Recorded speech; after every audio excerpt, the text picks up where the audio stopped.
estádios todos cheios, aí eles vão lembrar. Aí eles vão lembrar. 1, 2, 3! É Brasil! O Pedro tá até rindo aqui. Eu sou meio acelerado, mas então deixei para me apresentar depois. Eu sou o Felipe Névola, eu sou CEO da Quave e Zcloud, são minhas empresas e meu produto. A gente tem vários produtos e na Quave a gente faz várias soluções, vocês vão conhecer algumas delas aqui. A gente tem produto próprio, também atende clientes.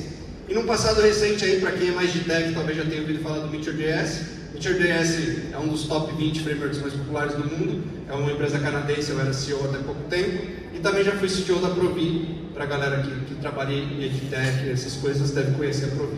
A gente conversar hoje do porquê que pode ser que tenha um gap tão grande, que na minha visão é alarmante. Ninguém faz nada para parar na POC, né? Todo mundo está fazendo para tentar chegar até a produção e impactar alguém de verdade. A POC normalmente ela não gera nenhum valor. Então é esse gap aqui que a gente vai tentar discutir com 4 PT. E aí saiu isso daí, que não faz o menor sentido, né? Eu acho que tem um laserzinho aqui. Não faz sentido, por quê? Eu usei a ferramenta errada. E aí eu falei, vou tentar pegar um GPT próprio para infográfico. E também não melhorou. Se vocês olharem com atenção, tá tudo errado de novo. E aí eu fui tentar outro, porque eu sou teimoso, falei, agora eu vou falar, não põe número. Mas ficou bem ruim também, né? Então assim, é um pouco disso que eu acho que está acontecendo nessas POCs. A gente está tentando usar ferramentas, a gente está olhando uma hype aí, todo mundo animado, mas o que tem de concreto? O que está chegando em produção? O que está gerando valor de fato para as empresas? Eu estou conjecturando o que está impedindo as empresas de chegarem em produção e eu vou mostrar casos práticos de como a gente conseguiu chegar. Por exemplo, a IA, na maioria dos casos, ela não é a experiência. Então, quando a gente está falando de produtos com IA, na maioria dos casos, a experiência não se resume a IA. E por que tem uma confusão? Porque a gente vê o ChatGPT e praticamente toda a experiência é IA, mas a gente não é a OpenAI. A gente está fazendo features ou produtos que normalmente a IA não é o core da nossa experiência. A não ser que a gente seja uma empresa só de IA, mas normalmente não é o nosso caso, e aqui num evento de e-commerce, na maioria dos casos também não é. O chat também não é a própria experiência. Então o chat, muitas vezes ele é só um meio, mas o chat não resolve. Até porque se você criou um produto ou uma solução digital, onde o chat é a experiência, cuidado, porque provavelmente você vai morrer. Então eu sei que é uma notícia triste, mas ela é real, e a OpenAI está provando isso toda semana aí, matando novas empresas. E o produto também não pode ser só IA. Eu acho que essa aqui é a maior armadilha que o pessoal está caindo. Achar que colocar IA é produto não tem nada a ver uma coisa com a outra. Você precisa ter alguma ideia por trás, você precisa ter algum método por trás, você precisa ter alguma comunidade, e eu vou mostrar quais foram esses critérios que a gente encontrou aqui. Eu acho que a gente está vivendo um paradigma, uma mudança de paradigma sobre ideias. Todo mundo aqui que já é mais velho já ouviu falar que ideias não importam, que importa a execução e tudo mais. Me parece que hoje essa curva está se invertendo. A gente está tendo uma execução muito facilitada, cada dia é mais fácil executar, mas cada dia as ideias importam mais. Então um sistema usando um ChatGPT, como vários outros palestrantes aqui já falaram, ou qualquer outro vetor desse, que gera muita informação muito rápido, com ideias ruins, vai resultar em algo muito ruim. Então as ideias agora elas são importantes. Em muitos casos a implementação é trivial, pelo menos se você tiver conhecimento de como implementar. Então a gente precisa tomar cuidado com essa falácia agora de que a ideia não importa. Não, a ideia importa muito, porque a execução não é mais tão difícil. Integração. Eu quis dizer sobre a integração da experiência. Eu não estou falando de integração técnica. E aí eu vou usar esse exemplo, que é uma aplicação que a gente construiu um pouco do verão aí, antes do verão americano, que é uma aplicação para uma comunidade específica. Aí já veja uma diferença. Eu não estou falando de uma solução só de IA, eu estou falando de uma base que já tem 80 mil usuários, que tem 60 mil localizações específica para a galera de Candy. Então a gente já tem um diferencial, a gente não está partindo somente de uma feature de IA. E aí, uma das features é com IA, que é o planejamento da viagem. Mas isso também ainda não é o suficiente para que tudo seja IA. Então, mesmo nessa feature, ela se inicia sem IA nenhuma. Porque eu não preciso de IA para saber qual é o ponto de origem e qual é o ponto de destino. Então a pessoa vai colocar de onde ela vai começar, vai colocar de onde ela vai terminar, ou se ela vai fazer um round trip, e aí sim ela vai entrar numa segunda parte da experiência. E ainda aqui, ela ainda pode não querer usar IA, que acho que é um outro ponto importante. Não é porque o seu produto ou a sua solução digital ela tem IA, que seu usuário quer usar IA o tempo todo. Então se você olhar aqui, você tem vários elementos na tela que o usuário pode interagir. Vamos supor que é uma pessoa que já fez essa viagem várias vezes. Você vai fazer ela ter que conversar com a sua IA, explicar tudo que ela já sabe, só porque você achou que era mais legal ter um IA do que ter uma tela, um botão. Então, ter essa preocupação é muito importante para você não criar frustração na experiência. Então, a gente tem aqui formas de fazer sem IA e tem formas de fazer com IA. Quando você vai para o lado da IA, a IA ela tem que ser um superpoder. Então, a IA ela não pode ser um limitador da experiência, ela não pode ser uma frustração. Que é igual, por exemplo, quando a gente fala... Alguém aqui gosta de falar naqueles atendimentos do WhatsApp? Acho que ninguém gosta, né? Então, por quê? Porque você fica limitado, você tem que responder muita pergunta. E muitos sistemas hoje estão usando IA para fazer isso, para limitar como a gente consegue interagir. Então, assim, vamos tomar cuidado e vamos usar a IA para ser um superpoder. Mas a gente tem uma operação um pouco trabalhosa. Por quê? Dependendo da distância da viagem, um dos testes que eu sempre fazia, por exemplo, eu colocava de Nova York até Seattle. Então, para quem conhece um pouco do mapa dos Estados Unidos, é uma viagem bem longa. Então, esse processo pode levar até 45 segundos. Porque aí sim eu estou usando a IA para conseguir gerar todo esse trajeto e de uma forma que faz sentido para alguém que está viajando com motorhome, com um RV, alguma coisa do tipo. Então, aqui tem outro ponto importante. A gente precisa gerenciar a expectativa do usuário. Por mais tecnologia, a gente sabe que tem algumas operações que são mais lentas, outras são mais rápidas. Um usuário comum não faz ideia. Para o usuário comum, ele está acostumado a usar o Google Maps, ele vai dar 2 cliques e vai aparecer imediatamente. Aqui a gente tem outros delays que acontecem, especialmente usando o OpenAI, depois eu vou falar um pouco de tecnologia, mas bem brevemente. Então isso aqui, uma outra coisa interessante, é a gente dar feedback para o usuário. Não é porque o processo leva 40 segundos que o usuário precisa ficar completamente no vazio. Enquanto a viagem está sendo gerada, essa rota colorida aqui que vocês estão vendo, ela já vai sendo gerada e essa lista já vai sendo montada. Então o usuário ele já vai antecipando o que vai acontecer na sequência. Então ele tem um feedback incremental, que é mais ou menos o que a galera faz com o streaming quando você vê o ChatGPT escrevendo, né? Então assim, por que ele escreve daquele jeito? Porque os tokens de fato estão sendo gerados. Mas por que ele não te mostra só no fim? Porque você já vai lendo, porque você já vai antecipando a experiência. Então é mais ou menos a mesma ideia. É lógico que aqui é um pouquinho mais complicado porque eu só não tenho token. Então eu estou nesse primeiro pedaço aqui, que inclusive tem uma balsa ali no meio. Eu vou até pegar um pedaço mais interessante, porque esse pedaço da balsa é meio ruim, então eu já vou pular para a próxima perna da viagem, mas eu vou começar a pedir sugestões da IA. E aí, de novo, que entra uma coisa que pode até parecer contra-intuitiva. Fala, pô, o cara está fazendo uma palestra de IA e está falando para não usar IA. Nessa tela aqui, a gente também não usa IA. Por quê? Eu não preciso ainda, nesse momento, envolver a IA. Eu só quero saber o que você quer fazer. Você quer participar de um camping organizado? Você quer participar de uma aventura? Você quer ficar num hotel? Eu não preciso de IA para isso. Você pode digitar o que você quiser, eu vou entender, lá para frente eu uso IA. Finalmente, agora eu cheguei na hora de falar, beleza, mas o que você quer fazer?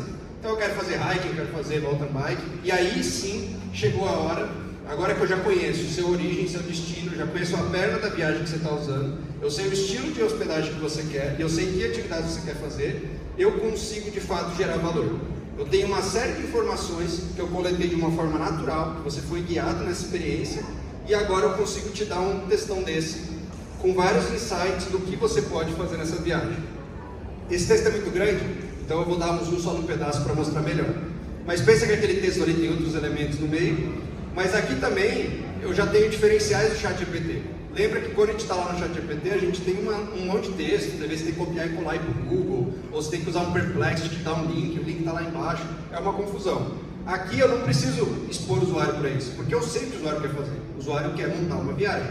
Então eu já tenho links aqui, que se ele clicar, eu consigo já movimentar ele de forma dinâmica e com vários elementos ao mesmo tempo. Ou seja, quando ele está vendo aquele link ali, quando ele clica, ele expande uma pop-up aqui.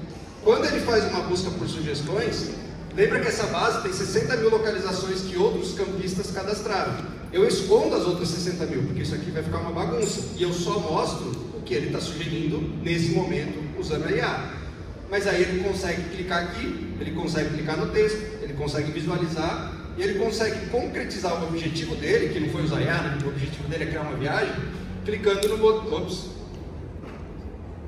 botão de adicionar isso nessa perna da viagem.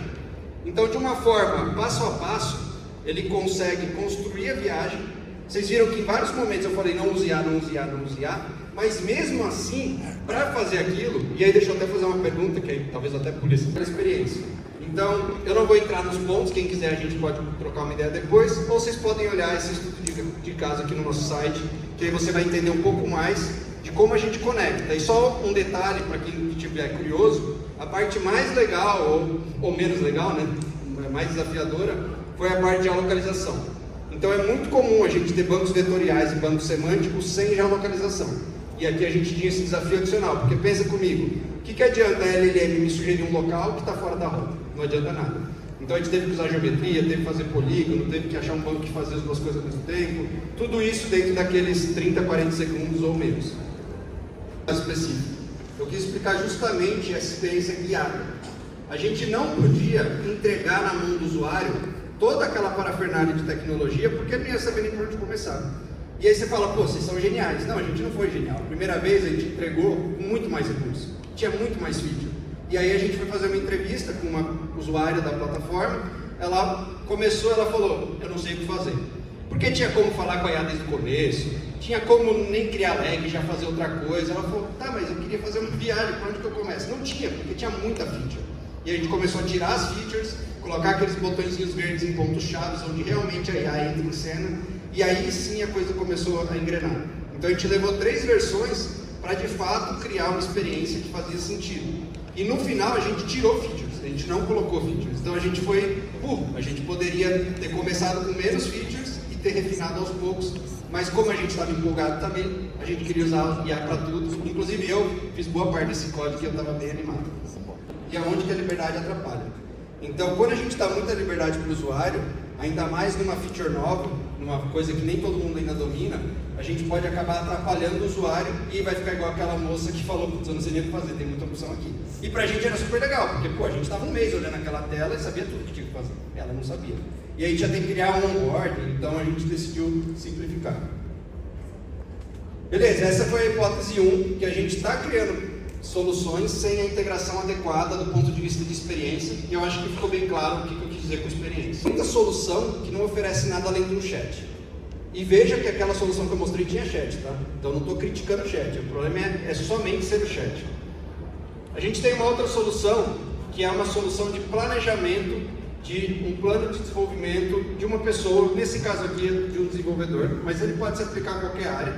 Então, o que a gente faz? A gente tem um método, que aí volta no ponto que eu falei que só IA não é suficiente, que eu executo desde 2011, então já são 13 anos fazendo isso, de como treinar desenvolvedores, de como treinar pessoas. Só que esse método ele era muito chato, porque muitas vezes a gente tinha que ficar pensando muito e buscando soluções o tempo todo.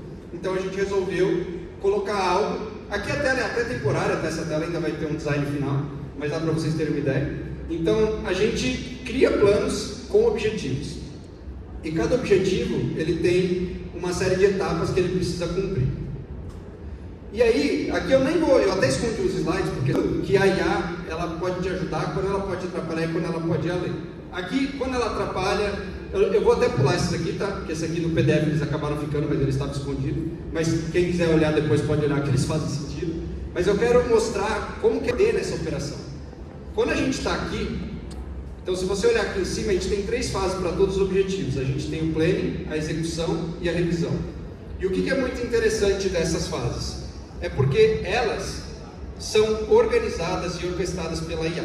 Aqui essa parte vai ser, acho que a mais técnica, tá? Mas só para explicar para quem conhece um pouco de máquina de estados. Então pensa que aqui eu tenho uma máquina de estados sem código. Então talvez é um insight que você nunca teve, mas pensa nos seus prompts, para a galera que está acostumada a fazer prompts mais complexos, se você explicar exatamente tudo o que você espera de uma LLM, e você fala, ó, se tiver nesse estágio, você considera que você está nesse ponto. Se, por exemplo, o usuário está querendo voltar para fazer um novo resultado esperado, você faz isso. Então, uma série de ações que você explica em texto livre, no caso aqui a gente explicou em inglês, sem código. A gente não tem código nenhum e a gente consegue, inclusive, retroceder. Então, por exemplo, se o usuário fez um planejamento para aprender Growth, e aí no meio do caminho ele viu que as ações para aprender Growth estavam muito genérica, ele fala assim, não, na verdade eu queria aprender Growth para B2C. A própria LLM vai entender isso e vai voltar para o estágio anterior. E de novo, não tem código. Então até para uma pessoa de negócio conseguiria dar manutenção nessa máquina de estados sem código nenhum. E quem tiver mais curiosidade, obviamente eu não vou mostrar código aqui, mas a gente pode explorar mais depois. E por que isso é importante? Isso dá agilidade para a gente. Então, se no futuro a gente decide uma outra forma de criar esse plano de desenvolvimento, que é esse que eu falei que a gente tem um método que a gente segue desde 2011, a gente pode estar adaptando isso sem precisar envolver desenvolvedor, sem precisar envolver uma equipe técnica, simplesmente ajustando textos em inglês. Então, de novo, vamos voltar. A gente está usando a IA como um facilitador, como um superpoder, inclusive para a área de negócio. A pessoa de produto desse projeto, mesmo que ela não for desenvolvedora, ela consegue mudar regras do coração do negócio, de como funcionam os ciclos dentro da aplicação, sem fazer nenhuma linha de código, porque de fato não tem código, é a própria LLM que está gerenciando. E a gente vai além, tá? Então a gente tem como fazer revisão com a IA, e um caso que eu acho muito interessante também é fazer a avaliação. Então, quando eu chego no final de um plano de desenvolvimento desse, eu preciso ver se foi concluído ou não, até porque isso são ciclos, né? Se não foi concluído, eu preciso continuar no próximo. Quem faz isso também é o próprio LLM. Eu sou líder de líderes, e quando eu preciso estar orientando os meus líderes de como fazer um plano de desenvolvimento, eu estou perdendo um tempo repetitivo, porque todos os líderes eu tenho que passar as mesmas instruções. Aqui quem está fazendo esse papel é a IA, e eu treino a IA para treinar os meus líderes, e com isso a gente consegue ter uma escala maior. Tem também um caso bem interessante, eu não lembro de cabeça nenhum produto que tem isso, tirando esse nosso, que é uma questão de envolver a IA ou não. Então, tem momentos que eu estou ali na plataforma, eu e meu liderado, e eu não quero que a IA dê sugestão nenhuma, eu estou dando um feedback para ele. E aí eu consigo desligar e ligar. Então, ao mesmo tempo que eu posso falar, IA, você pode me ajudar a melhorar esse plano? Eu posso falar também isso direto com o meu liderado, e a IA vai ficar quietinha no canto dela. Então, esse controle, mesmo no mesmo interface, não precisa envolver a IA o tempo todo.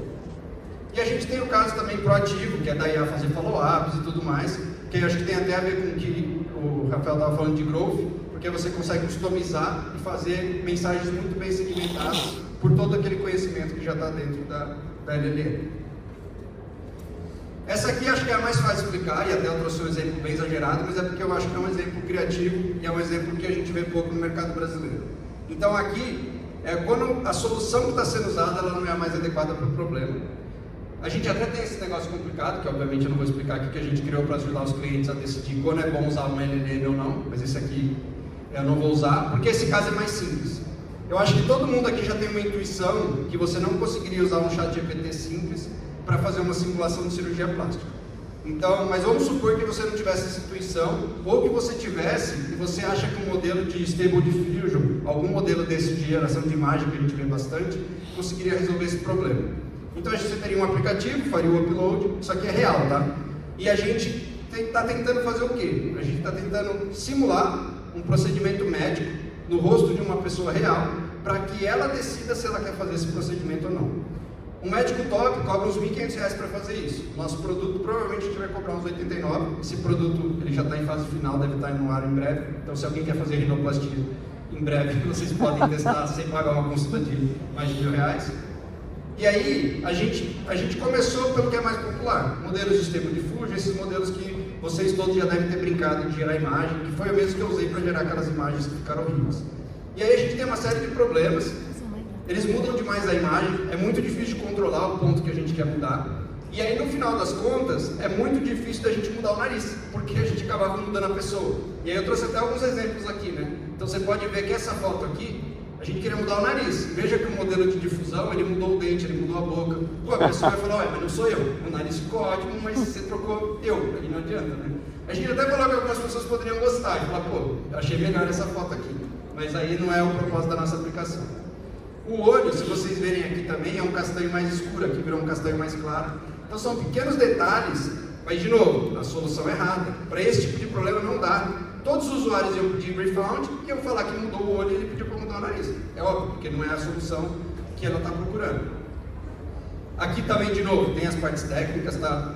Eu não vou entrar nos detalhes, mas a gente teve que buscar outros modelos. Isso aqui foi um projeto de pesquisa, com pesquisador, doutor e tudo mais, para a gente chegar nesses resultados. Mas o que é interessante? No final das contas, a gente chegou nesse resultado. E o que é muito legal desse resultado? Eu tenho aqui a imagem original, eu tenho aqui a simulação feita por um médico, como eu falei, bem caro, que cobra muito para fazer isso. E aqui eu tenho a simulação do modelo. É muito difícil da gente perceber a diferença. O médico, ele percebe, porque ele faz isso o dia inteiro, né? Mas eu mesmo, eu tenho muita dificuldade de perceber a diferença. e aqui também. Então é muito parecido o resultado que a gente chegou. Por que isso aqui é muito legal? A gente não está falando de um modelo genérico, a gente está falando de um modelo treinado a partir de uma base de imagens de um cirurgião específico. Então isso aqui abre portas para a gente fazer simulações com um grau de precisão muito alto. E como que a gente faz isso, que eu até pulei aqui? A gente literalmente tira o nariz do rosto, a gente mexe só no nariz e depois a gente reimplanta o nariz. Então é lógico que na vida real ele não faz assim, né? Mas aqui a gente tem essa capacidade. Então a gente isola a feature que a gente quer alterar, a gente altera e a gente reaplica. Então esse aqui é um projeto um pouco mais avançado, como eu falei, não é tão comum aqui no Brasil, mas é um projeto muito interessante e que você pode pensar em várias aplicações quando o alto grau de precisão é necessário. E também IA. Hoje em dia a gente fala de IA como se fosse sinônimo de LLM, e não tem nada a ver, né? A IA é muito maior do que só os LLMs. E vamos para o último. Esse último acho que é o mais fácil de explicar. Essa hipótese aqui eu acho que eu tenho já certeza dela, então ela é quase uma certeza. A gente tem casos que a complexidade é muito alta, de forma desnecessária. Então, como tem poucas pessoas técnicas, eu não vou entrar tanto no detalhe técnico, mas aqui a gente tem uma forma. Pensa que você pode configurar 2 campos e você criar um checador de spam. Então, suponha que a sua plataforma de atendimento está recebendo um monte de spam. Você conseguiria, com 2 campos, criar uma API para checar, e o seu dev só precisaria escrever uma linha de código para checar se é spam ou não. Então, esse tipo de ferramenta, que é uma API que a gente fornece para os nossos clientes, é uma ferramenta muito poderosa para que você tire toda essa complexidade, porque, querendo ou não, para quem não é dev, só para vocês saberem, programar com esses novos modelos não é igual programar no modelo antigo de programação. Então, muitos devs ainda vão demorar para se adaptar e a gente vai ter que esperar essa curva acontecer. Só que, enquanto isso, o mundo está girando e a galera está precisando implementar essas features.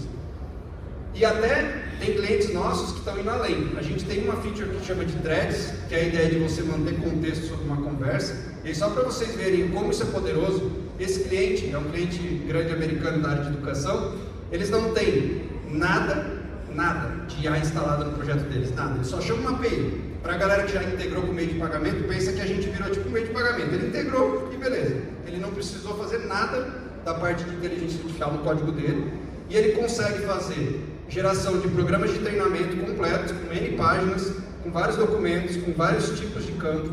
Ele consegue fazer pequenas alterações, ele consegue, por exemplo, aqui nesse caso, tinha 4 opções que a IA gerou. Ele pediu, você pode gerar mais 5?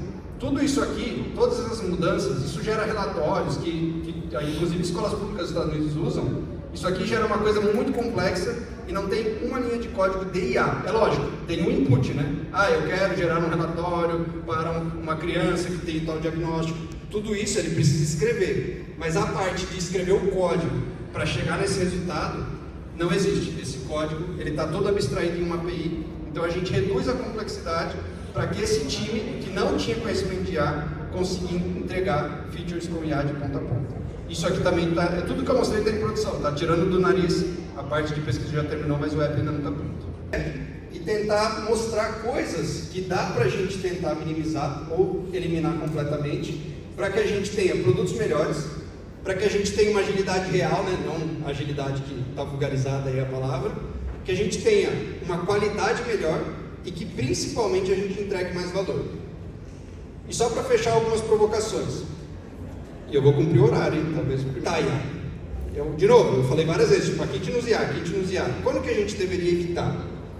Quando que a IA quebra a sua proposta de valor?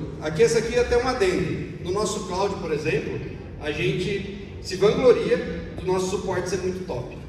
E é muito tentador da gente colocar um IA para responder o nosso suporte, porque em muitos casos o suporte é muito simples. Só que hoje, quando eu respondo um suporte, quando o meu principal DevOps responde suporte, cara, a gente pergunta se está tudo bem, a gente já conhece talvez a família do cara, a gente troca ideia sobre outra coisa.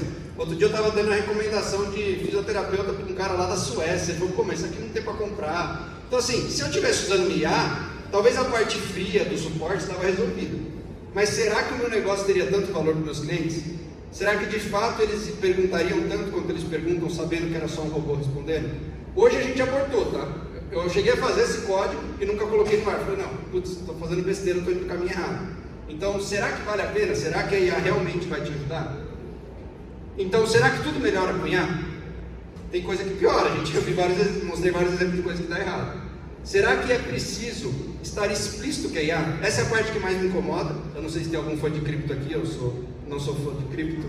E essa é a parte que me incomodava em cripto também. Todo projeto de cripto tinha que falar que era de cripto. Para mim isso já está errado. Tipo, cadê a utilidade? Por que você tem que falar tecnologia?